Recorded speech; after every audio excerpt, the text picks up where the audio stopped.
अस्सलामु अलैकुम वरहमतुल्लाहि वबरकातुहू। स्टूडेंट, आज के इस वीडियो लेक्चर के अंदर हम जेनेटिक के एमसीक्यूज़ को डिस्कस करेंगे।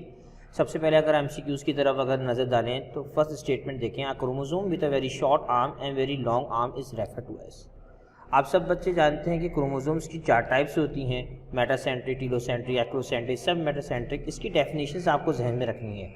टीलोसेंट्रिक क्या होती है? जिसमें अनइक्वल आर्म होते हैं, जिसमें सेंट्रोमेयर स्टॉप के ऊपर होता है। सब मेटासेंट्रिक ज़्यादा अनइक्वल आर्म तो होते हैं लेकिन जे लाइक स्ट्रक्चर होता है। और जो हमारे पास मेटासेंट्रिक होता है ये वी शेप होता है। अब इसको एक्रोसेंट्रिक किसे कहते हैं? जिसमें एक आर्म शॉर्ट होता है और दूसरा आर्म लॉन्ग होता है। इस टाइप के क्रोमोसोम्स को हम क्या कहते हैं? एक्रोसेंट्रिक कहते हैं। तो इस एमसीक्यूज़ का राइट आंसर स्टूडेंट्स क्या हो जाएगा? एक्रोसेंट्रिक। तो हम इसको यहाँ पे मार्क कर देते हैं। तो डेफिनेशंस के बिहाफ के ऊपर कभी भी स्टेटमेंट आए, वी शेप अगर आ जाए तो मेटासेंट्रिक, जे शेप आ जाएगा सब मेटासेंट्रिक, और अगर सेंट्रोमियर टॉप पोजीशन पे स्टूडेंट्स तो टीलोसेंट्रिक। सेकंड एमसीक्यूज की तरफ जाते हैं। If capital B and small B is a gene pair of an individual then the allele for this gene pair are. अब आपको पता है कि allele is a contrasting pair of genes, ठीक है।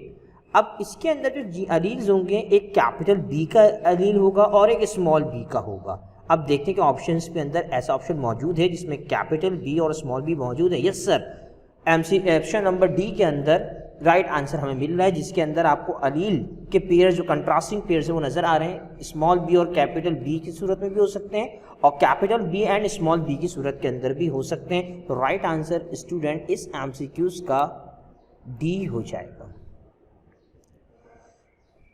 अब थर्ड एमसीक्यूज की तरफ आते हैं। Who is known as the father of genetics? Morgan, Mendel, Watson और बैटिसन। स्टूडेंट, आप जानते हैं कि Mendel is the father of the genetics. Christian Watson and Crick ने डीएनए के मॉडल पेश किया था और मॉर्गन ने, स्टूडेंट्स आप जानते हैं कि मॉर्गन जो है उसने और बायोलॉजिकल साइंसेस के अतबार से काम किया था, लेकिन आपको सिर्फ जेनेटिक्स के अतबार से फादर को ध्यान में रखना है, वो है मेंडल। तो स्टूडेंट इसका आंसर क्या हो जाएगा? मेंडल हमारे पास इस एमसीक्यूज का राइट आंसर हो जाएगा। तो इसको हम यहाँ पे मार्क कर देते हैं। फोर्थ एमसीक्यूज की तरफ स्टूडेंट्स आते हैं। Alleles are alternate form of genes, link gene, chromosome that have cross over, homologous chromosome. Students आप जानते हैं कि अलील्स जो होते हैं ऑल्टरनेट फॉर्म्स ऑफ जीन्स होते हैं। ऑल्टरनेट फॉर्म ऑफ जीन्स का मतलब ये है कि किसी भी क्रोमोसोम्स के अंदर, आप जानते हैं क्रोमोसोम्स कंटेन ऑफ 2 क्रोमैटिड्स, और क्रोमैटिड्स के अंदर जो जीन्स हैं, अब वो कोई भी जीन्स मौजूद है जो भी एक भी फिजिकल कैरेक्टर्स अगर कैरी कर रहा है, उसी दूसरे क्रोमैटिड्स के अंदर अगर कोई जीन एग्जिस्ट कर रहा है और वही कैरेक्टर्स को फॉलो कर रहा है, तो ये आपस में दोनों जीन्स जो होंगी वो क्या कहलाएंगी? अलील्स कहलाएंगी एक दूसरे के। तो इसका राइट आंसर क्या हो जाएगा? Alternate form of genes. Fifth MCQs की तरफ आते हैं। Pea plant were use in Mendel experiment because, Mendel ने अपने एक्सपेरिमेंट्स के अंदर चाहे वो लॉ ऑफ इंडिपेंडेंट असॉर्टमेंट हो या लॉ ऑफ सेग्रीगेशन हो, तो उसमें पी प्लांट्स को क्यों कंसीडर किया? तो स्टूडेंट ये बात ध्यान में रखिएगा कि पी प्लांट चीप था क्या?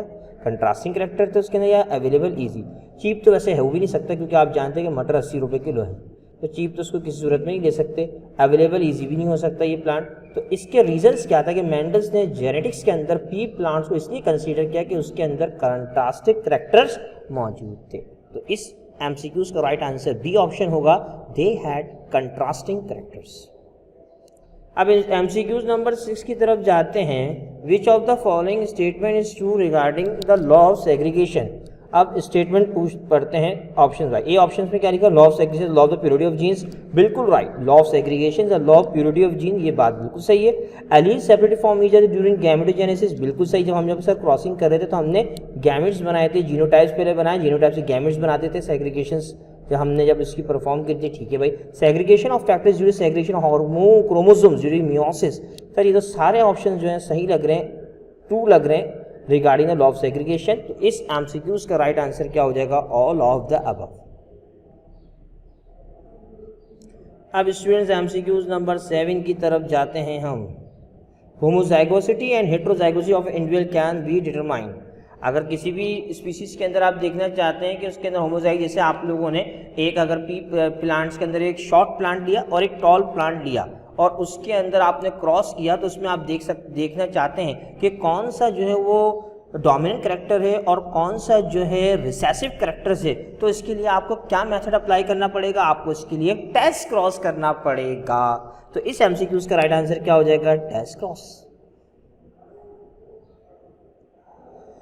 अब स्टूडेंट्स हम जाते हैं एमसीक्यूज नंबर 8 की तरफ।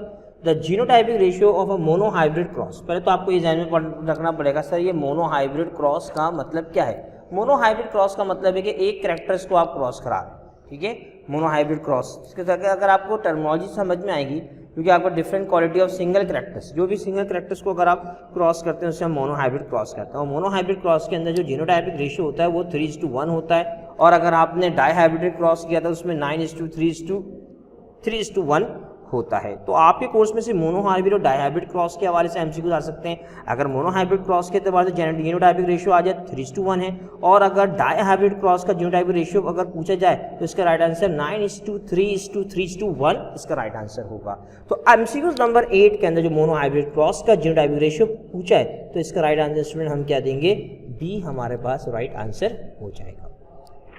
अब 9th एमसीक्यूज की तरफ स्टूडेंट्स हम आते हैं। An exception to Mendel's law is, exception क्या, यानी कि कौन से ऐसे 4 हैं जिसमें से एक्सेप्शन है जो मेंडल्स लॉ को फॉलो नहीं करता। इंडिपेंडेंट असॉर्टमेंट सर करता है, डोमिनेंस करता है, डोमिनेंट और रिसेसिव कैरेक्टर्स के एतबार से हमें पता चल जाता है। प्यूरिटी ऑफ गैमेट्स भी पता चल जाता है।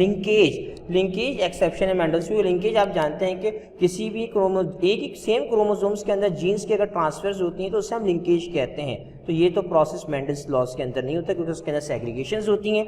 तो एमसीक्यूज 9 का आंसर क्या हो जाएगा, लिंकेज राइट आंसर हो जाएगा।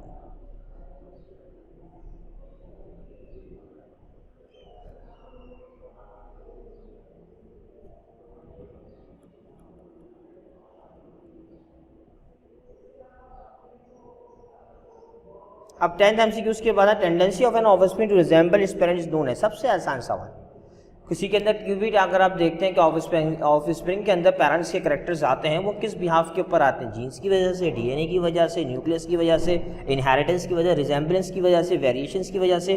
तो आपको ध्यान रखना है कि the tendency of an offspring to resemble its parent is known as heredity. तो राइट आंसर क्या हो जाएगा, हेरिडिटी। तो स्टूडेंट्स आज के इस वीडियो लेक्चर्स के अंदर हमने जेनेटिक्स के 10th एमसीक्यू डिस्कस किए। अब कल के वीडियो लेक्चर्स के अंदर हम जो डिस्कस करेंगे वो कुछ क्रॉसेस के हवाले से जेनेटिक्स के मजीद जो है एमसीक्यूज़ को डिस्कस करेंगे। जब तक के लिए अल्लाह हाफिज़, अस्सलामु अलैकुम वरहमतुल्लाहि वबरकातुहू।